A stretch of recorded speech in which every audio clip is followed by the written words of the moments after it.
মা হওয়ার পর থেকে অসহ্য কোমরে ব্যথা, কারো কারো সারা শরীরে ব্যথা, তাহলে আপনাদেরকে 3টি নিয়ম মেনে চলার জন্য বলবো।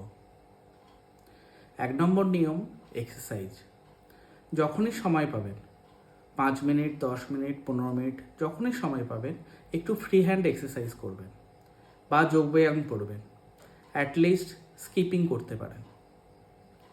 2 নম্বর নিয়ম, ক্যালসিয়াম সমৃদ্ধ খাবার, যেমন ধরুন দুধ বা দুধ থেকে যে সমস্ত প্রোডাক্ট তৈরি হয়, অথবা লিফি ভেজিটেবলস, শাকসবজি, সবুজ শাকসবজি, তাজা ফল এবং ছোট মাছ কাঁটা শুদ্ধ গোটা খাবেন।